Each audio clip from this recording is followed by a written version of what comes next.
ఒకసారి చిట్టి తల్లితో మాట్లాడే ప్రయత్నం చేద్దాం. ఏం పేరు నీ పేరు? శ్రేష్ట. ఏం చదువుతున్నావు? Third A B. Third A B. ఎలా అనిపిస్తుంది? చాలా మంచిగా ఉంది. చాలా మంచిగా ఉందా? నీకు ఎవరైనా చెప్పారా? మమ్మీ వాళ్ళు చెప్పారా, లేదంటే నువ్వే నేను బోనం ఎత్తుకుంటాను నేనే. నువ్వే అనుకుంటున్నావా? ఏమన్నారు మమ్మీ అప్పుడు? సరే అన్నారు. సరే అన్నారు. ఫస్ట్ టైం కదా ఇది? మస్తు సార్లు ఎత్తుకున్నా. మస్తు సార్లు ఎత్తుకున్నావా? ఎలా అనిపిస్తుంది మరి? చాలా మంచిగా ఉంది. బరువు అవ్వట్లేదా నీకు? ఎంత దూరం నుంచి వస్తున్నావు? ఈ నుంచే. నుంచేనా? దగ్గరేనా?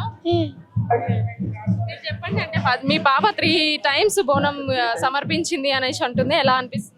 ప్రతిసారి ఎత్తుకుంటారు మమ్మల్ని హింసిస్తుంటారండి. అందుకే ప్రతిసారి ఆమెకే ఎత్తుతామండి. దూరం అయినా సరే సంతోషంగా ఎత్తుకొని వస్తాం. అమ్మవారి ప్రత్యక్షం ఉంది కాబట్టి గట్టిగా మాట్లాడుతుంది ఏది ఉన్నా కూడా. ఎన్నేళ్ళ నుంచి బోనం సమర్పిస్తున్నారు అమ్మవారికి? మేము దగ్గర 15 years కానీ అమ్మాయి అయితే 3 years నుంచి ఎత్తుతుంది. ఎలా అనిపిస్తుంది? చాలా సంతోషంగా ఉంది.